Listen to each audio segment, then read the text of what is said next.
नमस्कार, आदाब, सत श्री अकाल। दोस्तों, मैं आज फिर हाजिर हुआ हूँ आपके सामने और विषय ऐसा है जो बहुत विचलित कर रहा है। आज कई दिन से मैं देख रहा हूँ जो भारत सरकार की रक्षा मंत्रालय ने एक स्कीम हमारे नौजवानों के लिए शुरू करी है, अग्निपथ।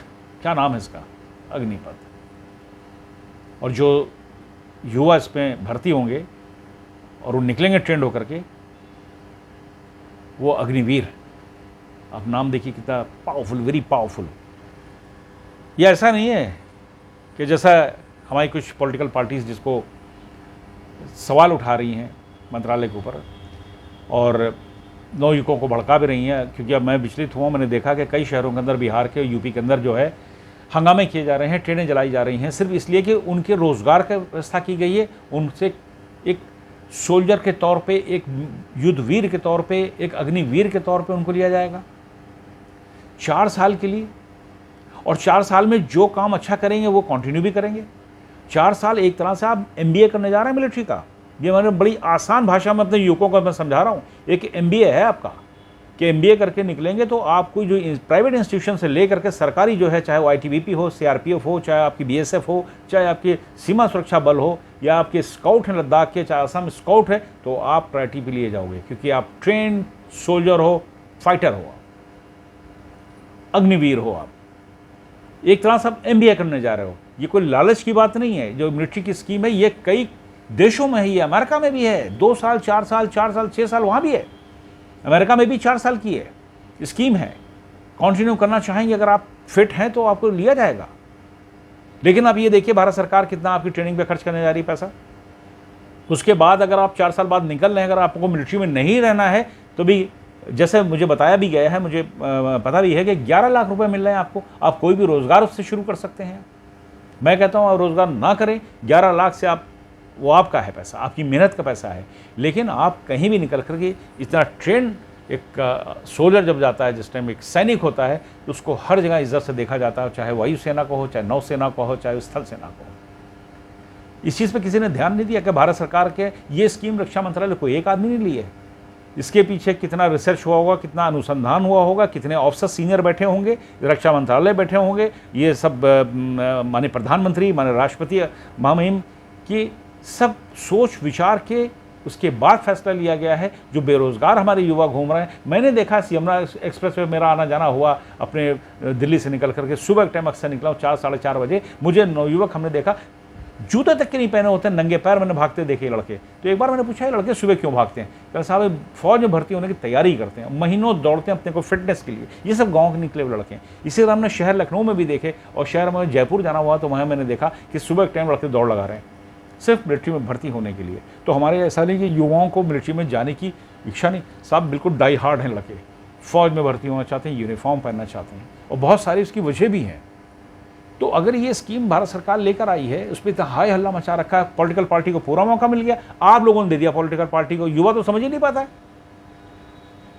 पॉलिटिकल पार्टी को मौका मिल गया, भड़काना आपको शुरू कर दिया। आपने जाके ट्रेनें रोकनी शुरू कर दी, आग लगानी शुरू कर दी, जलाना शुरू कर दिया। आप यूपी में भी यही हो रहा, बिहार में हो रहा, कई देशों में, कई प्रदेशों में हो रहा, और कई शहरों में इस तरह की हरकतें की जा रही हैं।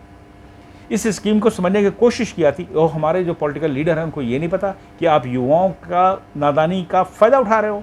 हम इन्हीं युवाओं को मिलिट्री का ट्रेन सोल्जर, सैनिक, अग्निवीर और MBA के साथ हम देंगे इसको। ये बाहर निकलेगा तो डिसिप्लिन ऑफिसर होगा या सोल्जर होगा, ये निकलेगा तो सब जगह उसका वेलकम होगा। किसी भी इंस्टीट्यूट में जाएगा तो उसको नौकरी मिलेगी। एक तो फिट हो जाएगा वो, हर तरह से अनुशासित हो जाएगा वो, हिम्मत उसकी बढ़ जाएगी, हर तूफान को झेलने के लिए तैयार रहेगा। और हमारे यहाँ भारत के अंदर तो हर तरह के तूफान होते हैं, आप लोग सब लोग जानते हैं। हमें ऐसे युवा चाहिए, और भारत सरकार की ये स्कीम रक्षा मंत्रालय की बहुत ही अच्छी है। मैं तो कंपैरिजन जब से देखा इस स्कीम को, तो मैंने कंपेयर करना शुरू कर दिया कि हम लोग भारत के तीसरे चौथे नंबर पे हमारी इस largest fighting machine in the world. America Russia में कौन है, मैं नहीं कहूँगा कि कौन नंबर 1 कौन नंबर 2 है, लेकिन वो भी बड़ी मशीन, बहुत मिलिट्री वहाँ की है, लार्जेस्ट मिलिट्री है उनकी। उनका भी ऐसी स्कीम है उनके यहाँ, उनका फीमेल भी है इसके अंदर है। हमारे यहाँ भी शायद युवतियों के लिए भी दिया गया कि वो भी इसमें आ सकती हैं। तो इस तरह से इस स्कीम को अपोजिशन के लोग जो है अपने फ़ायदे के लिए और गवर्नमेंट को डिस्टर्ब करने के लिए, वो भी रक्षा मंत्रालय के किसी फैसले के ऊपर अंकुश लगाना चाहती है इन युवाओं को आगे बढ़ा करके।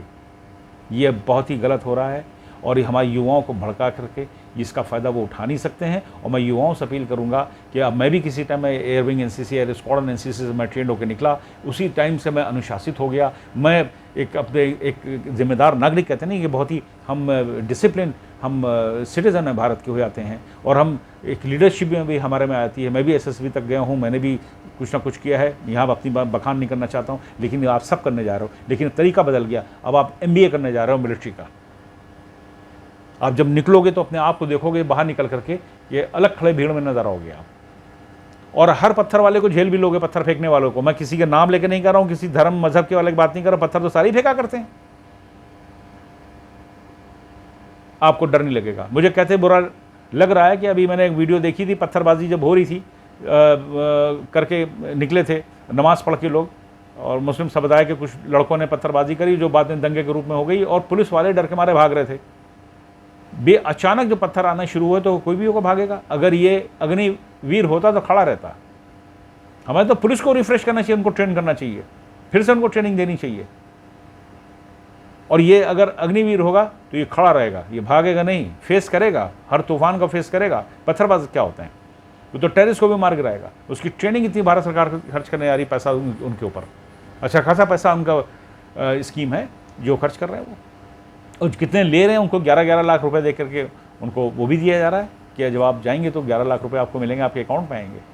ये लालच की बात नहीं है, ये सारी दुनिया में सब तरीके बदल गए। पहले की मिलिट्री का तरीका अलग था, पहले सैलरी बहुत कम होती थी, चाहे वायुसेना हो, स्थल सेना हो, चाहे वो नौसेना हो, बड़ी कम थी, समय के हिसाब से बदलती गई।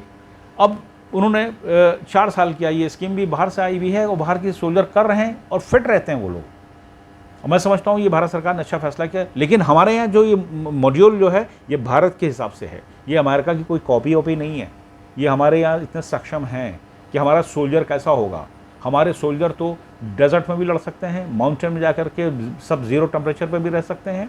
यही अग्निवीर होंगे, अग्निपथ वाले, इन्हीं को भेजा जाएगा, और यही जाकर समंदर की तूफानों व लहरों में भी जा सकते हैं। ये भी जाकर लड़ाकू जहाज़ों के पास खड़े होकर के उनको तैयार करेंगे उड़ान भरने के लिए, यही होंगे आपके अग्निवीर। ये स्कीम बहुत ही अच्छी है भारत सरकार की। युवाओं को एक तो नौकरी का रास्ता खोल दिया है कि ज़्यादा से ज़्यादा लड़के इस स्कीम का फ़ायदा उठाएंगे।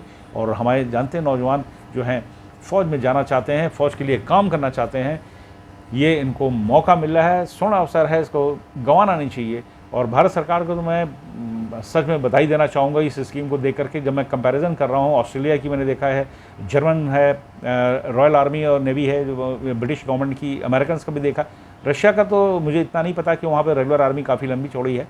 लेकिन इस तरह का बहुत सारी कंट्री हैं जहाँ पर प्रोग्राम हैं मिलिट्री के, 4 साल के, 6 साल के, 8 साल के, 3 साल के भी हैं। तो इसका फ़ायदा उठाना चाहिए। इसको एजुटेशन हमारे युवाओं को नहीं करना चाहिए। इससे क्या होता है कि देखिए सबसे बड़ी चीज़ क्या है कि हमारा नौयुवक घर से निकलता है रोज़ी रोटी के लिए, चाहे वो सोल्जर बने, चाहे वायुसैनिक बने, चाहे वो नौसैनिक बने, लेकिन वो घर में रोटी तो लाएगा, साथ में ही एक जिम्मेदार नागरिक, एक जिम्मेदार शहरी और इस देश की रक्षा करने वाला। वो जब लौट के आएगा तो अपने गांव में, अपने शहर में जहाँ भी होगा वहाँ की भी रक्षा करेगा। उसके आँख कान नाक खुले रहेंगे, किसी खतरों से डरने वाला नहीं है, किसी आने वाले तूफान से, आने वाले पत्थर से वो डरने वाला नहीं है।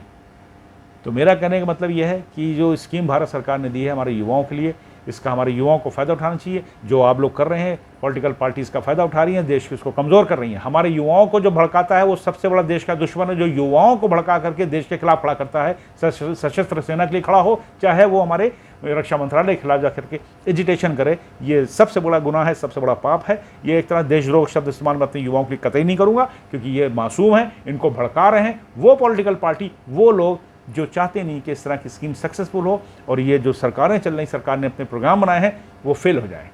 बदनाम करने के लिए उन्होंने बना रखा है। आज लड़के हमारे निकल करके ट्रेन में आग लगा रहे हैं। अरे तुम्हारे लिए नौकरी लाई गई भाई, तुमको एक मजबूत सोल्जर बनाने की तैयारी हो रही भाई। निकलोगे तुम यूनिफॉर्म के अंदर तो तुम कुछ और होगे।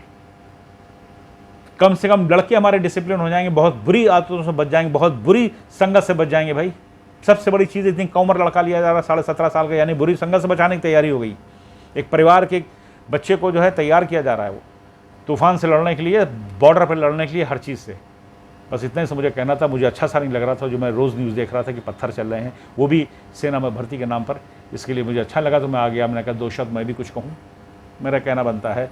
बहुत बहुत धन्यवाद आप लोगों का। मेरे शब्दों पर ध्यान जरूर दीजिएगा। युवाओं के लिए खास करके ये बात है कि इस स्कीम को आप लोग बढ़ चढ़ के हिस्सा लीजिए। इसमें फ़ायदा आपको होगा, आपके परिवार के लिए है, आपकी रक्षा के लिए है, आपके देश की रक्षा के लिए है।